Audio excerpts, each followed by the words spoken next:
Back in the early 90s, when I was about 10 years old, I had a really creepy close encounter with someone that honestly could have ended a lot worse than it did. And if I had been a bit more gullible, it likely would have ended really badly. At the time, I honestly did not comprehend the potential danger of the situation. But as I've gotten older, it clicked pretty hard how unsettling this experience really was. As mentioned, this was back when I was about 10 years old. My parents both worked during the day, and most days when I got home from school, I would be in an empty house for a few hours until my mom was able to leave work and get home. They trusted me to be responsible enough to take care of myself. I was the type of kid that liked to just spend time in my room playing my Super Nintendo instead of being a problem for other people. We lived in a neighborhood that was pretty much just a bunch of old people, so it was relatively safe. So honestly, it never seemed like a big deal. On this day, I had been home for maybe half an hour. I'd finished my homework and had turned on the TV to watch something and had grabbed a Pop-Tart for a snack when I thought I saw something outside of the living room window. It was a pretty big window and it faced to the west, so if you walked by it in the afternoon, it would cause a bit of a shadow in the room. I glanced over for a moment to see if I could see anything. I saw a man, probably in his late 40s, as he looked older than my dad, slowly walking along the sidewalk in front of our house. He seemed to be studying the house, staring at the ground, the roof, almost like he was seriously trying to memorize how the house looked. Then it got creepy. As I was watching this guy analyze the exterior of our home, I watched as he put his face up to the glass with his hand cupped around his eyes. He was absolutely looking in the window and trying to see if there was anyone in the house. And of course, he saw me sitting on the couch just staring at him. He smiled and waved, and then I watched as he walked over to the front door, put his hand on the doorknob, and tried to push the door open. Thankfully, my parents had told me to keep the door locked at all times, and I was pretty obsessive with doing so he wasn't able to get in. When he realized that he wasn't getting the door open, he walked back to the window and started knocking. By this point, I was having a mini panic attack in my mind, screaming about how this was some weirdo trying to get into the house, but I kept trying to calm down and tell myself that he must have just been a neighbor or something. He kept knocking on the window rapidly, just tapping on it with his knuckle for several moments, and then he started on the door really hard. At this point, I had no idea what to do, so I walked into the kitchen near the front door and just stood there. Because I was so unsure of what to do, I just figured I could tell him he got the wrong house and to go away. I didn't open the door, obviously, but I did shout out to him saying, "Who are you and what do you want?" When I asked this, I could hear him laugh a bit and then say, "Could you open the door for me?" I said no and again asked who he was. He then said that he was a neighbor and that he wasn't going to hurt me. I may have been only 10, but I knew this was a weird thing to say to a kid. You don't just tell a kid, "I'm not going to hurt you," unless you plan to hurt them. At least, not in this kind of scenario. I told him that if he was a neighbor, then he needed to come back later when my parents were home, which I now realize was a stupid thing to say, as this was me literally telling him that my parents weren't home. When I said this, he paused for a moment and said, "Look, I work with my mom's name. I'm a friend of hers. She'll vouch for me. Can you please let me in?" Now, this was where things got a bit confusing for me. This man knew my mother's name specifically, and it's not a common name, so it wasn't like he could just guess a name and get it right. But I also knew my mother's coworkers. My mom worked at a hair salon, and she was one of the big names of the store, alongside my aunt. They had about 5 employees that they worked with, and I knew all of them because I would always hang out there during the summer, and I loved all of my mom's coworkers. The thing is, all of her coworkers are either older women or younger ladies trying to break into the industry. This guy was neither of those. I mentioned that I didn't think I could let him in and that he should come back later. At this point, he got pretty angry.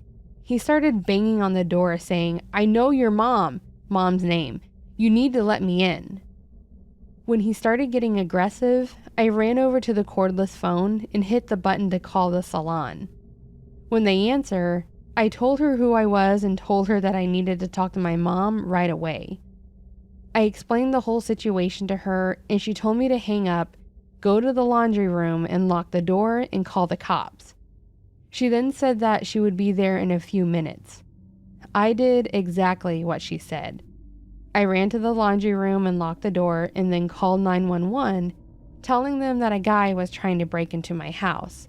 After about 10 minutes, I heard my mom yelling my name, along with the voice of an officer, and I came out to see them standing at the door and looking at a pile of glass. Apparently, after I had run to the laundry room, this guy had smashed the window in the front door and tried to break in. The officers took my statement, asking me a bunch of questions about the guy and what he looked like.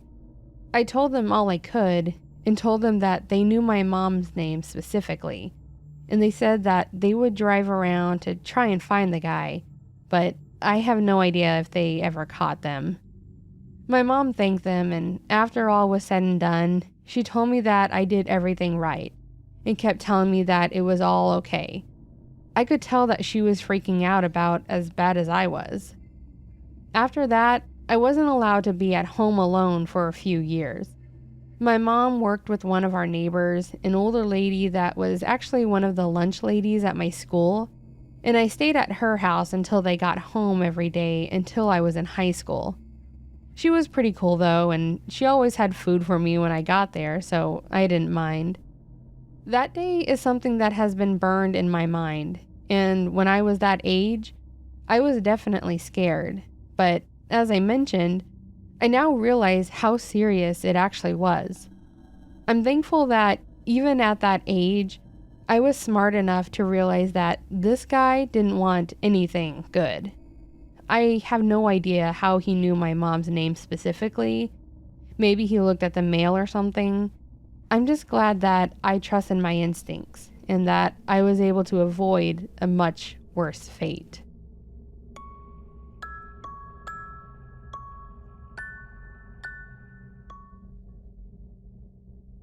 I had a crazy ex that I didn't know was crazy back whenever we dated.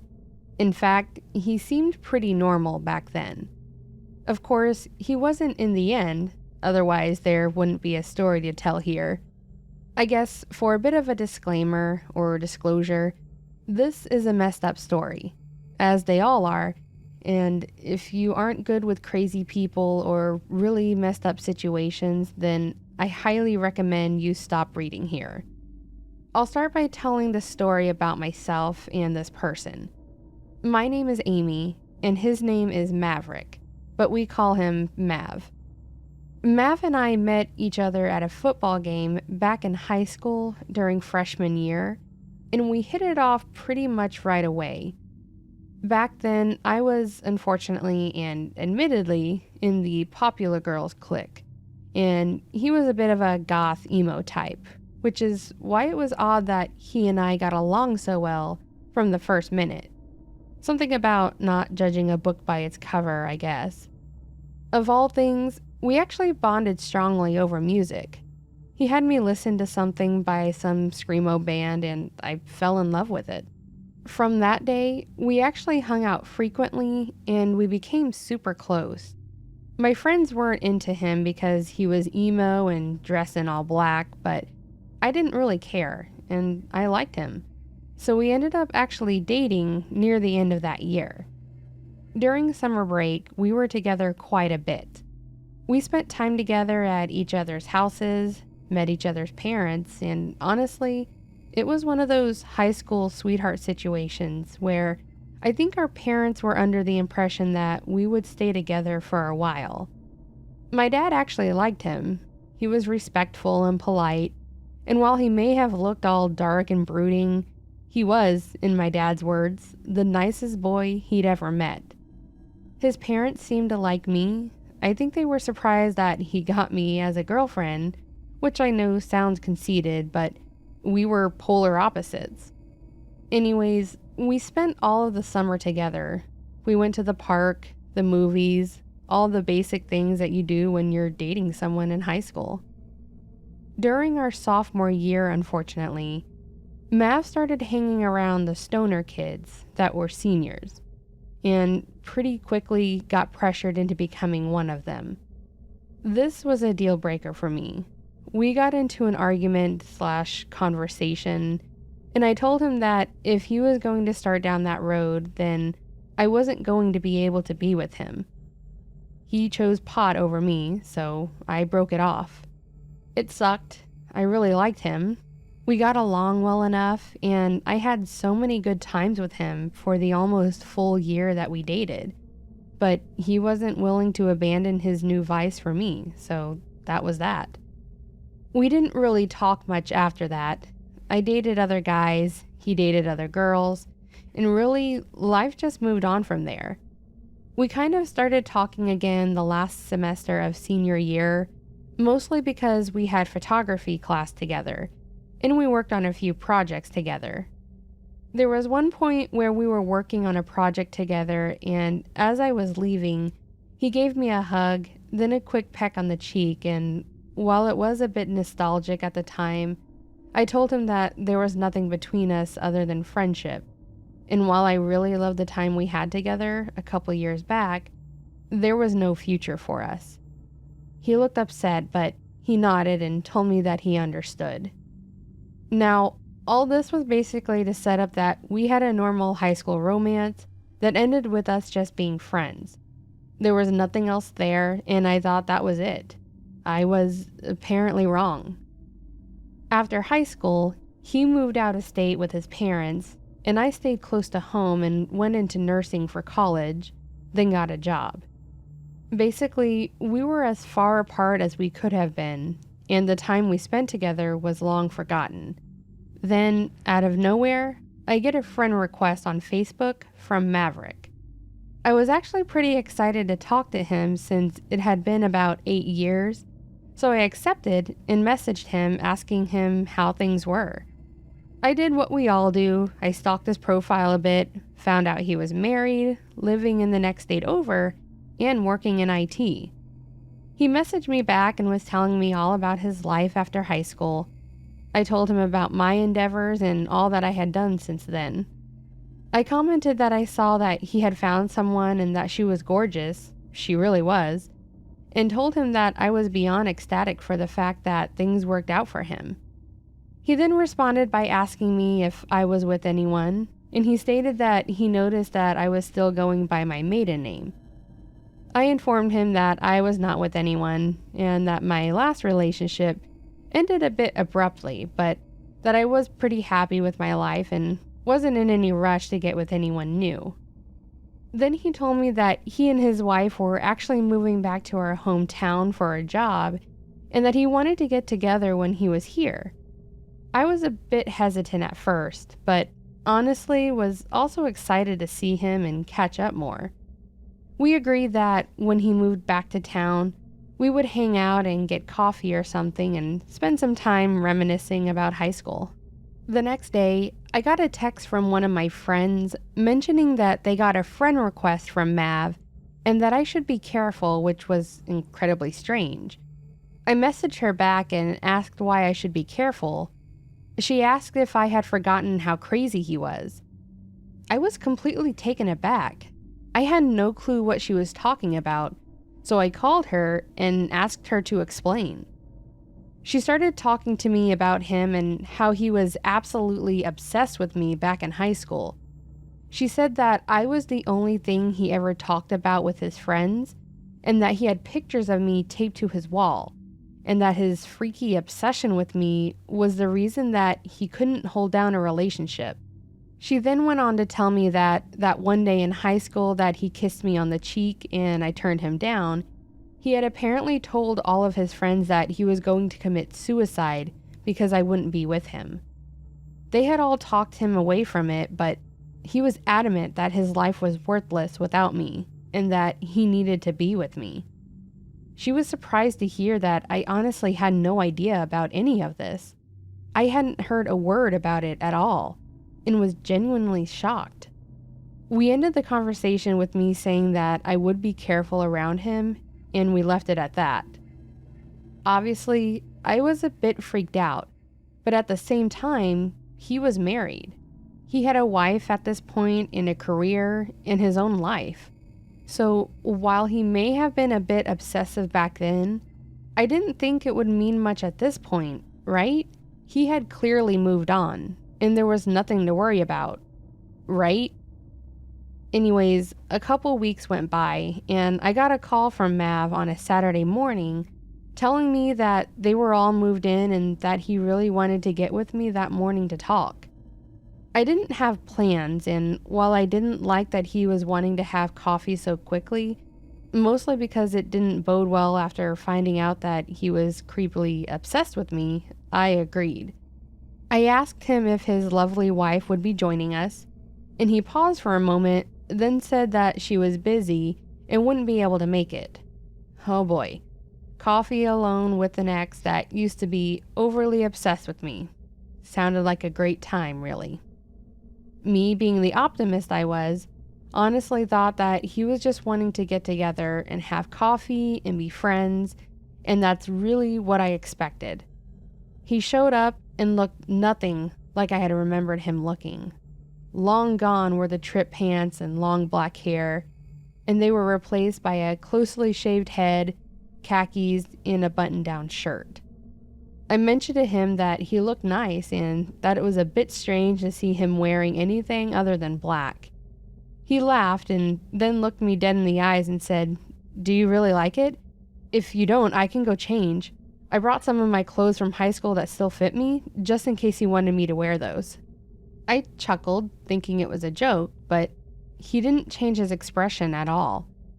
I immediately changed the subject and asked him about his wife and job. He quickly started dodging the questions and then started asking me about myself, what I had been up to since high school, had I been with many guys, which is way too personal, did I have any kids yet? Just a barrage of really strange and personal questions, including some that were incredibly inappropriate for a coffee shop conversation. Then, out of nowhere, he asked if he could come back with me to my place. I was legit shocked by this. I shook my head and said that I had apparently made a huge mistake thinking that he just wanted to chat and didn't want anything more out of this. I told him that his behavior was disgusting, and doubly so as a married man. I told him that I wouldn't go and tell his wife about how he had acted, but that he really needed to sit down with her and have a conversation about them and their future, because clearly he wasn't willing to remain faithful. He didn't like this. He seriously started screaming at me about how I ruined his life and how I was meant to be his. He was yelling at the top of his lungs, mind you, in the middle of Starbucks about how I needed to be with him and how he and I were soulmates, destined to be together for the rest of our lives. Long story a bit shorter on this one, they called the cops on him because of how aggressive he was getting with his screaming and berating. They showed up and he was still screaming. Then he turned his aggression on them. Thankfully, they had tasers and they dropped him without hesitation, then hauled him away. And while this was the last time he and I spoke, it wasn't the end of the situation. I actually got called down to the station the next day to talk with the police about what happened. Honestly, I thought they were just going to have me confirm that he had made a scene and tell them what was going on with him, but no, there was a lot more to that. They did ask me what was going on, and they were asking if he and I were in a relationship or if we had made any sort of plans to be together. I laughed and told them no, that we're old high school friends and that this was literally us getting together for coffee and to catch up. And then the bombshell. They said that after the whole event went down, they actually searched his car. They did so, and were allowed to do so, because in plain view was a change of clothes covered in blood, a rather large knife, also covered in blood, and various items that could be used to bind someone. They then said that they had spoken with him about the items in his car, and he was incredibly direct and honest with them. He told them that he had killed his wife. He literally slit her throat and left her bleeding in their home, and he had left the murder weapon and bloody clothing in his passenger seat. He told them that he and I met there because we were going to run away and start a new life, and that I was in on it because I agreed to get with him. I thought when he said he wanted us to get together, he meant as friends for coffee. He thought I had agreed to spend the rest of my life on the run with him after he had murdered his wife. I spent a lot of time with the police explaining my place in this. I showed them all of our text and the Facebook messages. They asked about what we talked about when he called me that morning, and I explained that it was just him saying that we could meet that day. I feel like there was a bit of suspicion on me because of what he was telling them, but they eventually were satisfied that I had nothing to do with it, and they decided to leave me alone. He, on the other hand, got charged with murder, and they decided to throw on a conspiracy to commit kidnapping charge because of the rope and duct tape, which tells me that they had enough reason to believe he was going to take me forcefully. So that's my story about my creepy ex, Maverick. That was also a homicidal maniac and was, unbeknownst to me, obsessed with me all throughout high school and apparently after. Final note, ladies, listen to your friends if they tell you someone is a creep and then tell you a bunch of things you didn't know. And Mav, I hope you and I never, ever cross paths again. And I really hope that your wife is able to rest in peace, you disgusting bastard.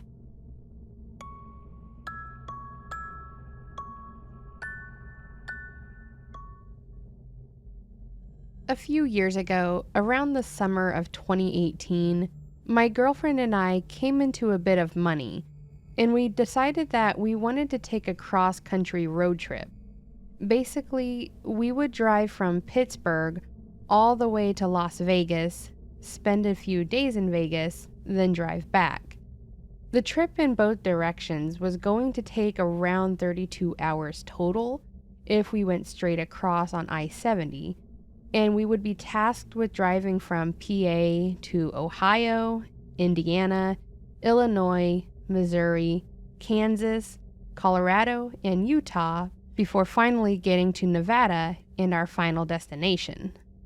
We planned to do this over a few days, and we wanted to stop in a few states to get pictures and just kind of enjoy some of the Midwest. I know that a lot of people will say that the Midwest is boring, but if you think too hard on it, every state is boring.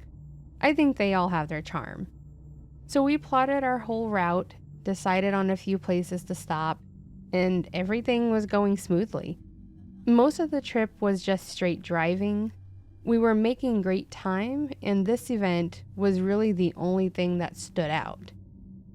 There was one point where we had to stop and get gas, and my girlfriend said that she also wanted to stop and get something to eat. At this point, we were about 2/3 of the way through Kansas, and the next town was a small town called Ellis. Ellis, Kansas is a bit to the west of Hays, which is actually a decent-sized city for being in the literal middle of nowhere. But Ellis is pretty much the polar opposite. Small town vibe with pretty much nothing to do or see, but it has its own rustic charm. We pulled into Ellis and got gas, when I saw a menu for a restaurant that I decided we needed to try. It was a locally owned pizza and Mexican food combo, and I am a sucker for small town pizza. I grabbed the menu and got back out to where my girlfriend was finishing filling the tank, and I told her that we had to go. She agreed. It sounded interesting if nothing else. So we left the station and we found the small building for this anomaly of a restaurant. Cutting the details about the food, it was seriously good. If you're ever in Ellis, check the place out. You'll find it. It's the only pizza and Mexican food place there. The visit seemed to be fine for the most part. I was enjoying my lunch and I thought that she was as well, until I looked up and saw that she had a strange look on her face, kind of like she was a bit worried. I immediately asked her what was wrong, and she mentioned that there was a guy at a table at the other corner that was staring intently at us. At first, I didn't think much of it, but then I looked back and, sure enough, he was staring. He didn't even make an attempt to look away when I checked. He nodded at me, basically confirming that he knew I saw him. I quickly looked back to my girlfriend and tried to play it off. Maybe he knew we were tourists and he didn't like the idea of outsiders? Maybe he thought she was pretty. Maybe he was just a very angry man by nature. She didn't really buy it, but my attention got pulled away from the situation when the waitress came to the table asking how we were doing. I told her we were doing well, and then I started to tell her that we were actually from out of town and traveling across the country. As I mentioned this, I tried to pull my girlfriend into the conversation in hopes to get her mind off the creep in the corner. It sort of worked. The waitress seemed excited to talk to us about our trip. We explained that we were from Pennsylvania and that we wanted to drive all the way to Vegas so that we could see the parts of the country that we otherwise wouldn't have. The conversation between us all was great. She mentioned one or two other places that we should check out. She started talking about the one time she had gone to Vegas when she was younger. Really, it was just friendly small talk. When we finished talking and she walked away to go do what she had to do, my girlfriend looked back and told me that the guy was gone. Honestly, that was a relief.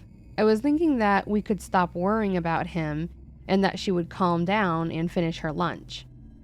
I really thought that was going to be the end of the situation, that we would leave, get back on the highway, and continue driving for a few more hours before we checked into a hotel somewhere.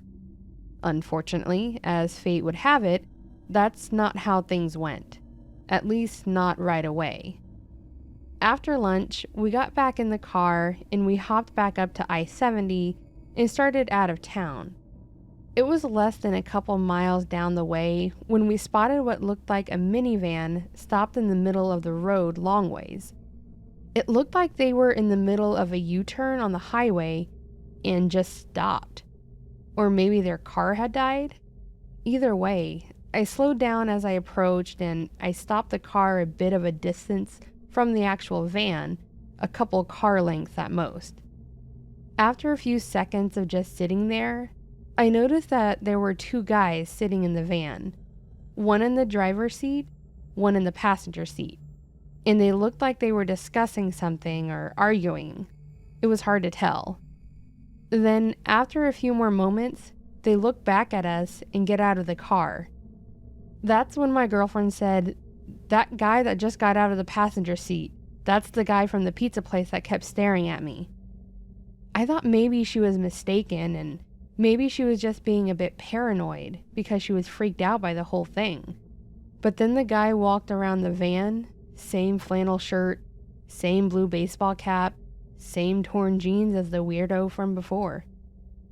It was at that moment that it clicked what this was, or more so, what it likely was. These guys were looking to do something aggressive towards us.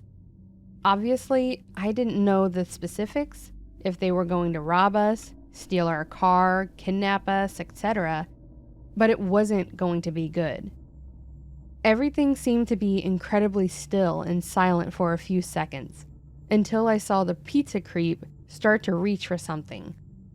I have no idea what it was, but as soon as I saw him reach, I told her to get down and I floored it.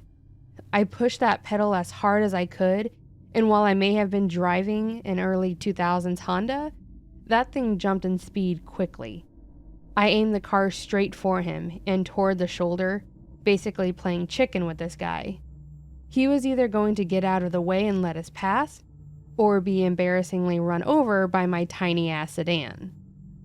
Thankfully, for his sake, he jumped out of the way, and I got past him on the shoulder. We kept going at max speed until I thought it was safe to slow down. Honestly, it was really weird, and I realize now how dumb it was to do what I did. If he'd had a gun, he would have shot me and killed me while I was driving toward him. If he hadn't moved, I would have murdered him with my car, and that would have been a whole other situation. Alternatively, they could have chased us. And let me tell you that Ellis is one of the last small towns that have an actual presence through Colorado. It was a solid 4 hours to Denver, which was the next metropolitan, and I'm assuming that these guys wouldn't have been keen on letting us lead them for 4 hours without ramming us off the road. As lovely of a city as Ellis was, and as good as the pizza was, I don't think we'll ever go back. On the way home, we actually took a different highway just to avoid that part of Kansas altogether.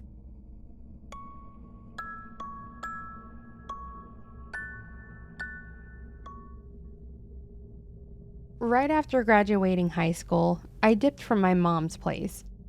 I couldn't stand the guys she dated or had around, and she didn't seem to care how I felt, so I was done.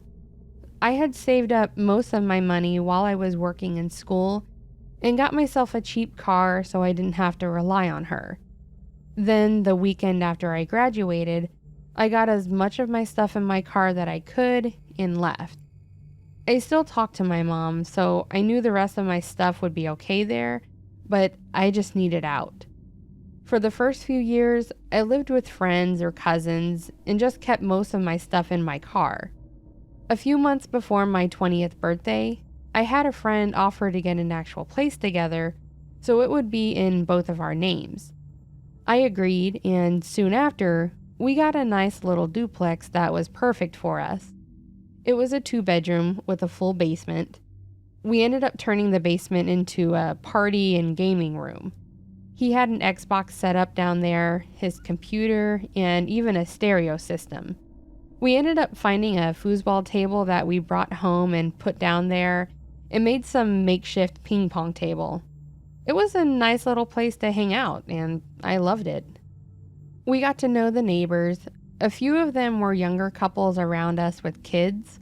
There was a guy that lived with his on and off again girlfriend across the street that had come over a few times that we got to know. Then there was the guy in the duplex attached to us. It was one guy, probably in his late 30s. He usually kept to himself, like he may nod or smile at us if we were outside, but that's it. However, he did have his share of guests. Most of them showed up with hats or sunglasses on and never acknowledged anyone. They always immediately went inside. There were other times where it'd be really late at night and we'd see a car's headlight pull up and sit there until our neighbor ran out to the car, exchange something, then run back in. We could piece together things after a few of his visitors, but nothing ever happened over there, and he never bothered us. It just became more of a minding our own business and never thought much else about it. A little over a year later, we renewed our lease and were getting ready to have a party for my 21st birthday. I remember us going to get snacks and drinks. My friend was 22, so he bought the drinks, of course, and just having one hell of a party. We probably had a dozen people over, downstairs, out back, in the living room. It was a great time. I know I drank a lot, but I was home, so once I was done, I passed out in my room. Later that night, I started to hear a lot of thumping that sounded like it was coming from next door. The wall my bed is against is the joined wall of our neighbors, so we can hear a lot when you're in the bedrooms and sometimes the living room. I was pretty out of it, of course, but I remember waking up to use the restroom. When I came back, that's when I started hearing all the sounds. First, it was just single thumps, like someone slamming a door or maybe even dropping something. I then started hearing grunts and muffled yelling.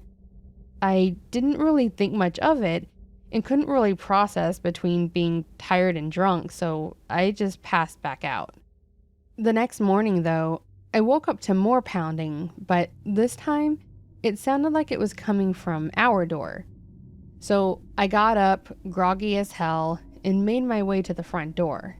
I thought maybe it was one of our friends coming back to get something they left, but unfortunately not. I opened to see two cops standing at my door.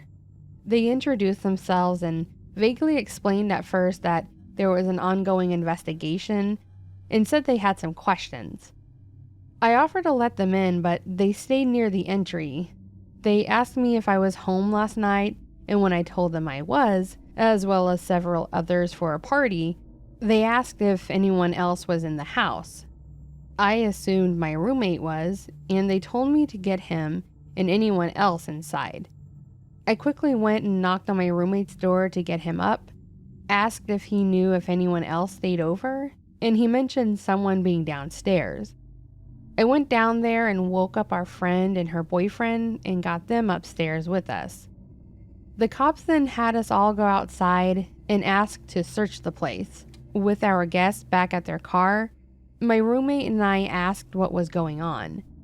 They said they got a call for a welfare check on the man next to us and said they found him dead. They said it appeared he had been robbed, so they wanted to check with us to see if we heard or saw anything and make sure we could account for all of our guests. I certainly knew everyone that came over and didn't suspect any of them being the killer. The cop then said they were more so concerned if anyone was here that showed up unexpectedly or was acting suspiciously. I again said I couldn't recall anyone like that, and we gave them permission to look over the place to make sure no one was hiding in there. That was terrifying enough, the thought that we could have been hiding a killer. I went ahead and let my friends that were there know that they could leave with permissions of the other cop. I didn't feel like telling them what had happened, and they seemed like they just didn't want to be around the cops, so they left pretty quickly too. As I walked back to the door, I noticed the window of our neighbor's place had been broken, and the screen door was nearly ripped off the hinges. After their search, they told us it looked like someone had nearly pulled off the back door handle, so they dusted for prints. They said they most likely saw all the people and took off instead of targeting us, especially if the suspect was alone. They had a few more questions for us before finally leaving us to comprehend what all just happened. We were in a bit of a shock, and it was quite sobering, unfortunately. I think it was the following day, we had a news van drive by taking pictures and recording, which was weird till we saw it on the news that night. They were talking about our neighbor. They said he had been strangled and found by police after his sister tried calling multiple times and not getting an answer. My friend thinks that since he was a seller or user, that he was probably targeted and robbed for whatever he may have had. The fact that they tried our door did worry me a bit. Was their plan to make sure we didn't talk or see anything? Was it just a robbery gone bad? Did he think he'd hang out at our party and blend in? It was a bit worrisome at night, sometimes wondering if they would come back, till the news reported that they had arrested someone in relation to this case, so that definitely made me feel better. I think the place sat empty for several months before we got a new neighbor. It was an older couple, which put a damper on our parties, but at least we knew they probably wouldn't have any shady guests around.